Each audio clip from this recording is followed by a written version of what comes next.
Sorryman Protection Center ani akining dalamanon. Handumanan sa kaamin.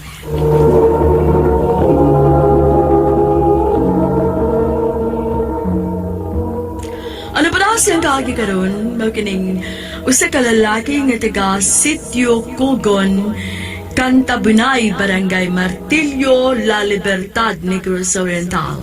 Ang ato matatampo nagdasangan nga Iko.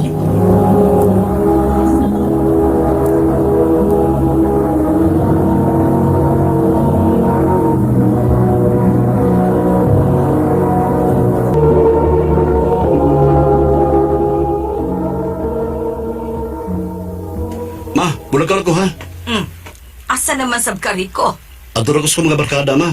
Nagsabot magod may mananaog basket. Kuya, kuyog ko, be. Ay, pagkuyog-kuyog ko. Tabangin na si mama rin sa bahay, ay. Sige, ma, atulog ko.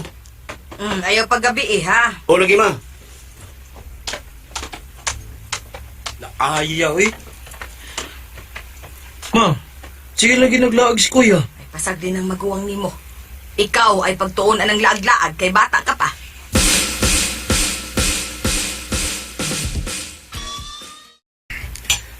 Usam kang orasa na uli gabi, Rico. Mga... Mas 9 matingan dito pa? Karon ikaw man itong pamahaw. Panguhaw yung kumpay, ha? Ba, ako. Masabay akong buhaton ba? Pagkuha lang tubig, iko. Iwan na yung tubig niya. Hoy, Rico. Ano pagsiglag laag, ha? Kaya tingali kung sabay tabo ni mo. Magsigag kuyog-kuyog ng iyong barkada. Iko, hay mas kuya nimo. Ay, nilakaw na sad, ma. Wa di ba binaw gisulti ni papa nimo nga dili magsigig suroy-suroy? Wagin mo patuo, ma. Humanyag ko kumpay. Milaag dayon. Gabi naman. Upa manggil mo pa uli si kuya. Nangatog na lang sila sa mga magpapa. Pero wa pa gin mauli si kuya. Iko. Ay, si kuya. Kana di ay. Ako ablihan.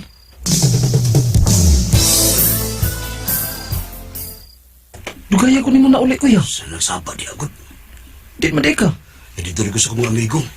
Sige. Isa lang ng putahan. Yung mga tubig na. Unsa? Gabi inasang nauli si kuya ni Rico? O, ma. Ako na nagod ang nagbata pag uli niya. Unya, hay na mas kuya nimo. Ito pa dito sa taas. Natuog pa. Naunsa ba tao din bataaw eh? Galaagan naman kaayo. Mayo! Uy, Mayo, tiya! kinsa ron? Tiya! Si Relly naman ron, ma. Sa magkay tuyo ining bataa nga sayo man kay ning ni Anhe.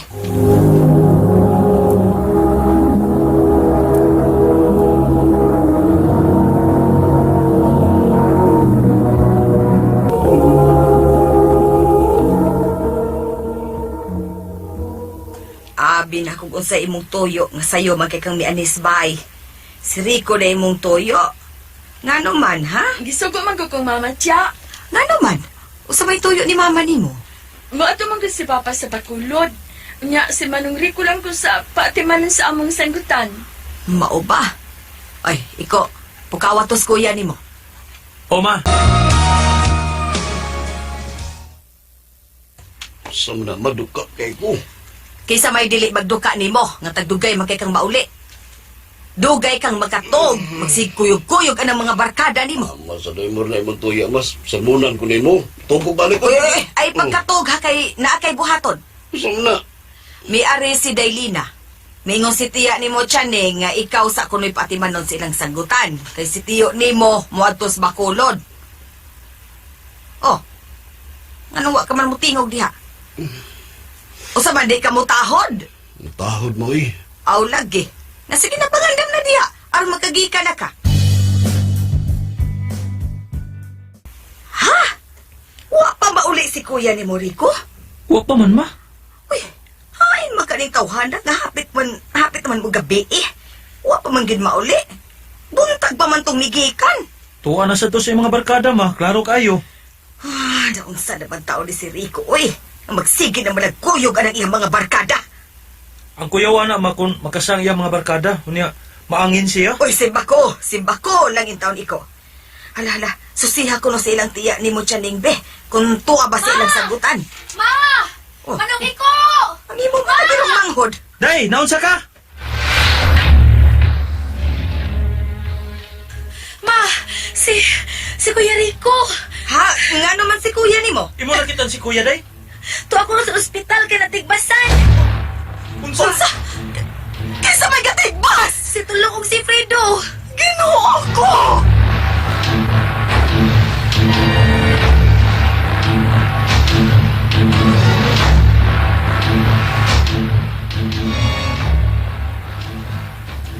Karon kay nakagawas ka naman sa ospital. Ay napagsigig laag-laag, ha? Ay, stilan. Oo, ma. Unsa ba ito hitabuha, kuya? Nga ilang kang gitigbas? Kumedya naman to ba? Nya nasuko na sila kalit ba? Tigbas ko nila. Pasalamat ka, Rico. Gawa ka mamatay sila pagtigbas. Uwa maputo lang liog ni mo. Pagpundo na lang din sa bayri ko. Aron way daw tang mahitabo nimo. Usay bulakaw. Asa naman sa kuno ka? Iadto ko sa akong mga amigo, ma, ha? Di arugos doon, gud. Laay kayo masikilang pundo dis bahay, ma, eh. Ako ka lang kuyugan, kuya. Yan na pagkuyog, eh. Tabangin dis mama, eh. Magpuyo ka pa lang din ni Rico, may pa. Ay, kapoy ka lagi din, ma. Okay, buhat. Ano rin ito, doon, ma? Di ba kumatuglayo, ma? Hay namas kuya nimo. Ako ito nakitaan to silang Gian, ma. Hala apasa dito kay mga una. O, ma. Iko. Uy, saron. Ablihi ragod ko ninyo, be. Si Tia man doon, ma. Ngano ka? Mura mo kagibitin. Naunsa ka, Tia? Ay adtuaday ninyo si Rico! Ngano man? Gidakop sa mga pulis kay nasunog ang bahay ni Fredo ug siya gipasangilan! Unsa? Anak, nganong nahitabo man mo? Ngano man? Kuya. Ay, nagpagilap, ma. Pagkagawas ang gihapon ko din, eh. Nganong ikaw may ilang ipasanginlan, ha? Usa man imo ba ning kibuhat? Ikaw ba'y nagsunog sa bahay ni Fred, ha? Saksi ang Diyos lang, wad ko magbuhat, alam, ma. Pasangin lang ako nila. Inuo ko, nganong nahitabo man mo, anak. Dili pa igo nga ilang kang gitigbas o karong gipasanginlan ka nga mo'y nagsunog silang bahay. Pagkaluoy ni mo, anak. Alam ka ba ka, ma? Maluoy rin ako ang ginoo. Pagkagawas ako din, eh. Makagawas ako, ma. Rico, anak. Nabilanggo yun si Kuya Rico. Kay siya man ang napasanginlan nga mo'y nagsunog sa bahay ni Tio Fred. Ug sa mga anak nga naminaw karon, ayaw mo pagsigiglaag. Paminaw mo sa tambag sa inyong mga ginikanan. Dinhi na lang kutob. Ug daghang salamat sa pagtagad ning akong tampo. More power sa RMN.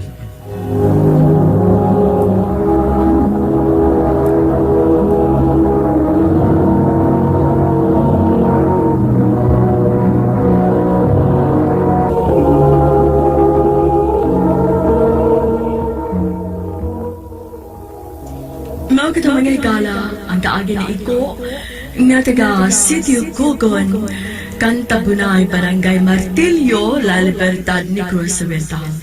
Kini mao ito naman ang gabos sa direksyon ni Priscilla Raganas. Kamausap mga higala mga suking tipaminaw, kinasingkasing kong gidapit sa papadaw. Sa inyong nakalanlaing kaagi sa kinabuhi nga naglibot sa usa ka. I-address lang na ining tulumanon nandumanan sa usa ka awit care of RMN Production Center Studio, 3rd floor, Jose Martinez Building, Osmeña Boulevard, Cebu City. Umakahat pada sa bagong email address rmndrama.handumanan@yahoo.com. Hanggang sa sunod gayon, daghang salamat sa inyong pagpaminaw. Maayong adlaw kaniyong tanan nga nagpaminaw karon ning tulumanon. Kini ang akong suliran. Ilabi na kaninyo Dr. Rene Obra ug Attorney Elaine. Ingon man sa mga artista nga maghatag og kinabuhi ning akong suwat suliran. Tagualan ko niyo sa pangan nga Belen. 25 anyos. Daga. Igtago na lang sabang akong address aron di masabtan sa mga hingtungdan. Punto legal kining akong suliran. Kabahin ining kaso nga naapil ang akong amahan. Aron inyong hisabtan, isay-say ko ang kinatibuk ang hitabo base sab sa akong nahibaw-an gikan sa akong amahan. Ingon kuno niini ang mga panghitabo.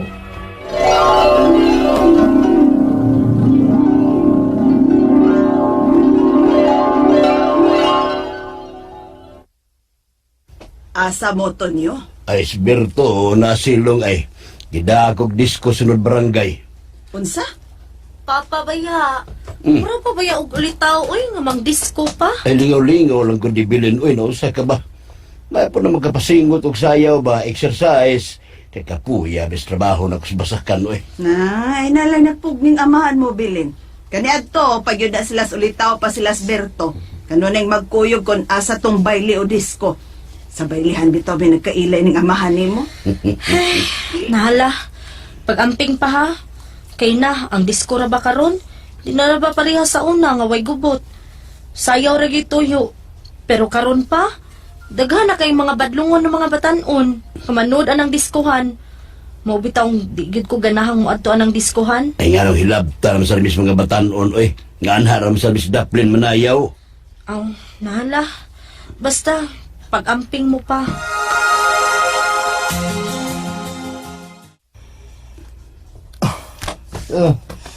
May gaya gitugtan ng Marilina, pre. Poker na Selena, uy.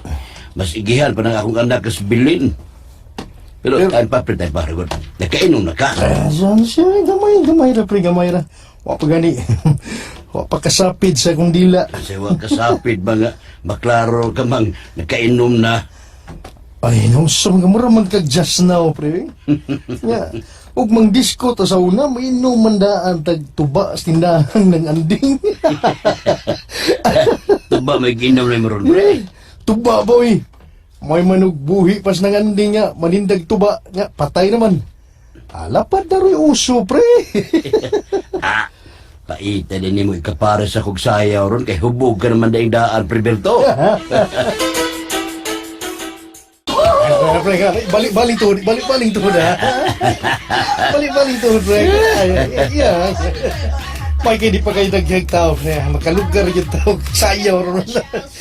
Ato, talang lugar din, Heroes Diskuhan. Bisa no, magkurat sa pata. Kurat sa ba, oy. Kasi may pares na ito gawa pa may mga babae nga sama na itong edad nga nanood din sa diskuhan. Ay, pangitag babae, pre. Ha? Pasantag sundag na sa itong mga asawa. Kita rin magpares, pre. Unsa? Kita rin magpares. Kita yung magpares. Lagi! Uy. Dali. Muli kwesta superitor kuratsa. Unsa? Ay, gano'n naman pwede, dong, ha? Ano naman pwede? Pre. Malayaw may kuratsa, Ano ha? nalag pamugos, pre. Sana? Ano nalag pamugos, good. Binatanon mo lagi ko nila ipatukar karon. Unya na kuno sila mo patukar og kanang kinaraan. Kay magpatapok bang sila mga batanon. Suway bitaw, di mo patukar sa mo request ka sayaw niya, ha? Ay, ba't Suway niya! tatanapit ka na, eh. Ano lang guntanon? Ay, sayaw lang guntanon tukara ron. Tanap. Yeah. Asa naman itong atong request, pre? Di lang gunta magbuot kung sa ipatukar nila, pre, oy. Dili, pre! Di saan silang ipatukar nila atong request? Kuratsa! Paili naman noon na sila. Ibasig ka nung taon-taon, pre. Patukar na. Huwat ng gunta. Binuang ni! Dulon ko sila! Aha. Bagya ng tukara! Kabati, ana! Wara sa among mga tukar kaniyadto! Asa naman itong among request kay Kuratsa, ha? Kadto'y ipatukar kay manayaw mi sa kong kumpare! Kuratsa ko no. Panahon mo ng mampurnoy. Kung di ka magka-relate sa mong tukar kung panahon na ni, no? Ay, pagsurog diskuhan, oy. Uli na sa inyo. Ay, bawal din ang matiguang. Tiguan day, ha? Tilo kang tiguan! Ha? Pre! Kiloko! Buang nga ni boy! Gidungga ba ni mong batanon, pre? Sibatin, pre! Sibat! Ha?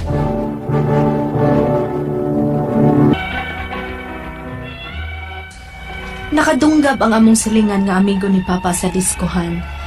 Misibat og dali ang amigo ni Papa.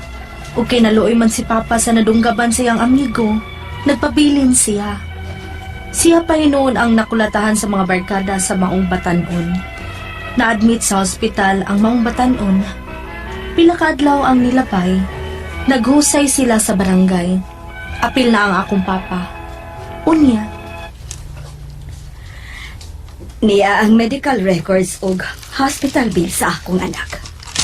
Nagkantidad og 22,000. Ug ang angman, ug kami ang mubayad ana. Kamug yung mga litsiha mo. Wa matag ko labot ini ba? Usay way labot.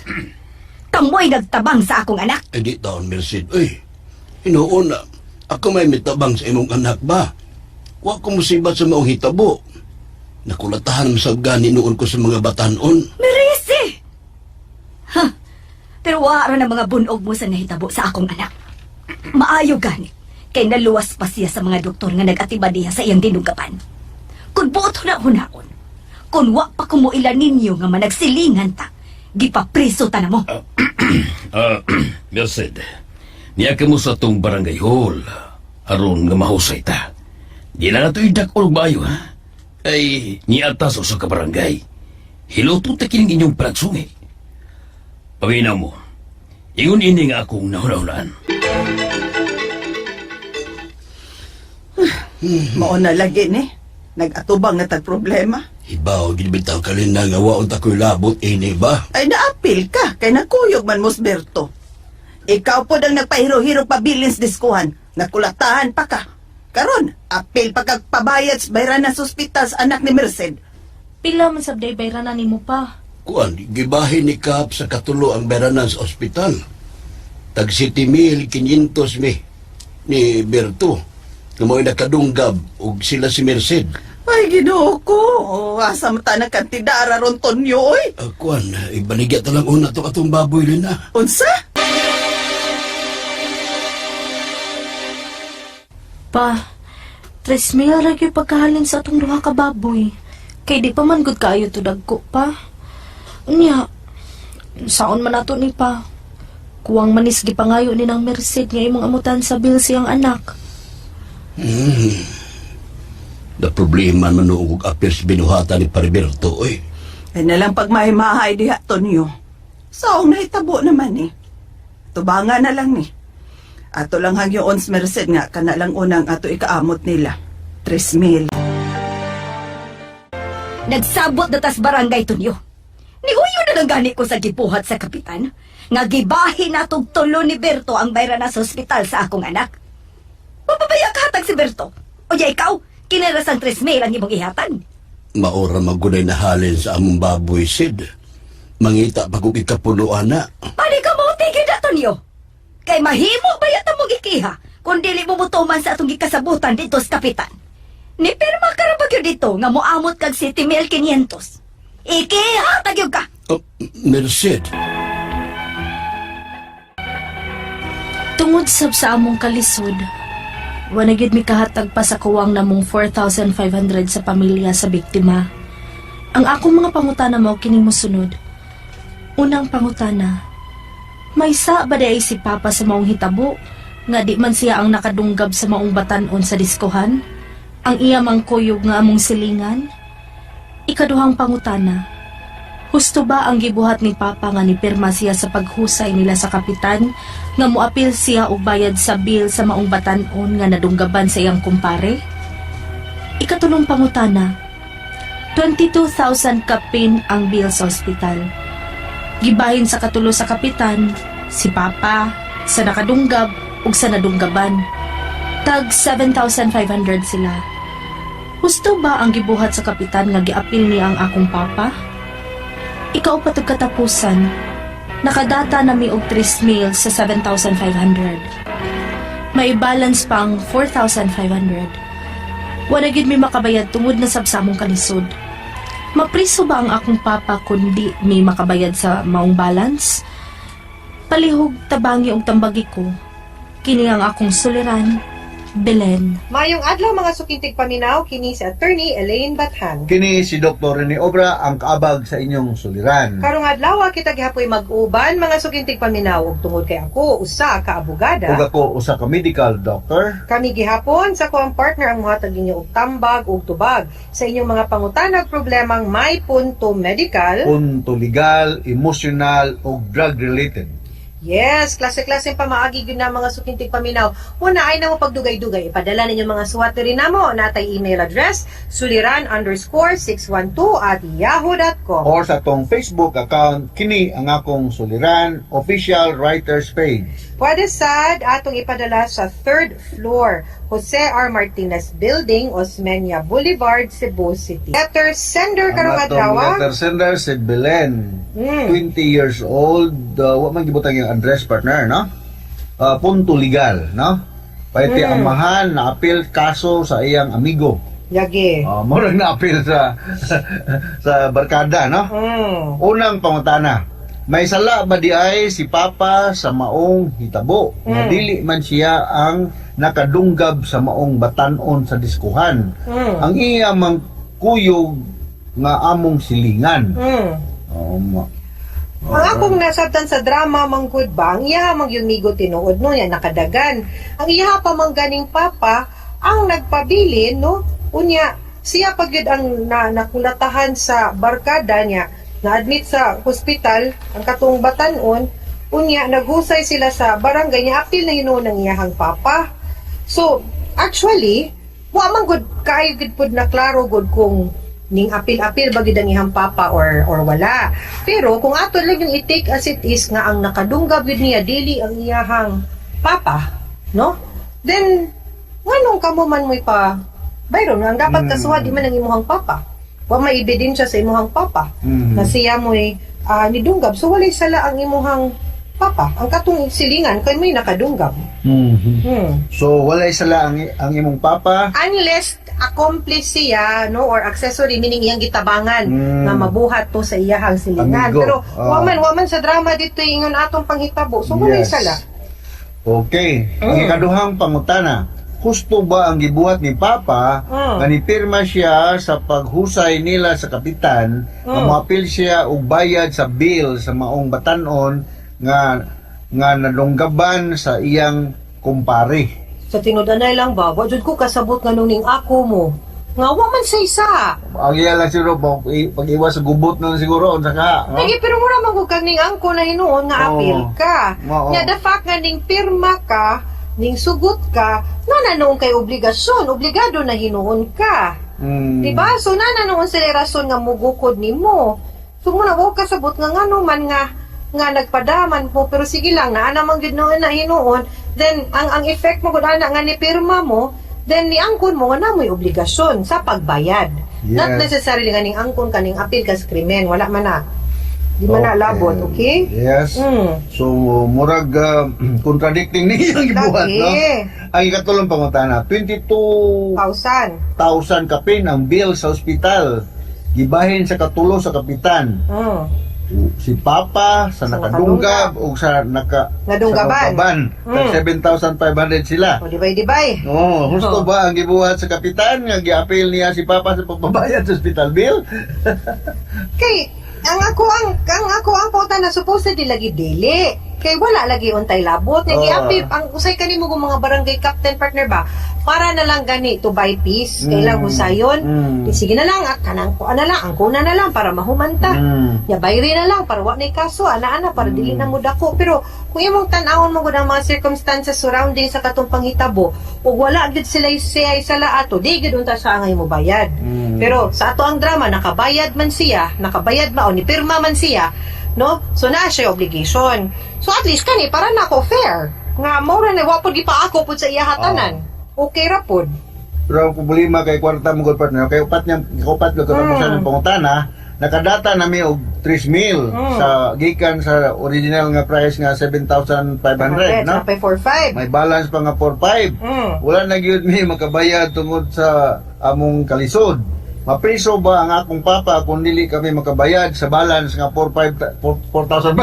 Dili kay ang kanang man kung pagbayad nimo sa 745 katong 75 ninyong nakasabutan mao manggod na nga atong gingon nga civil liability or danyos, no? So dili ka lahi man ang aspeto sa kriminal. Kung di ka makabayad ana, well, file sila kasong kriminal nimo. Sa imuhang papa o niya kay di man imuhang papa ang nagdungga bisag sila kagukod. So ang ako alam po kay para wa koy samo kung pwede niya ni mahinayan kini pirma naman mo, nahinayin na lang pero og di gyud at least you will be assured nga based sa inyong storya sa inyong ipada nga suwat akong tanaw akong initial assessment ani wa man gilabot imuhang papa wa man ni assister no wa man pud mutabang sa pag-assister para makmadunggaban ang katong batanon, then I think walay liability ang imuhang papa dili siya magpriso. Okay? Mga sukintig paminaw, hinaut unta nga namin nakutlo na pagtulunan karong adlaw, kini si Attorney Elaine Bathan. Kinisab si Dr. Rene Obra. Daghan kayong salamat sa inyong pagpaminaw sa atong tulumanon. Hangtod sa sunod nga sugilanon dinhigapon sa to ang programa. Kini ang akong suliran gikan sa RMN Production Center, Radyo Mo Nationwide. Tatak RMN. Daghang salamat. Ug mayong adlaw.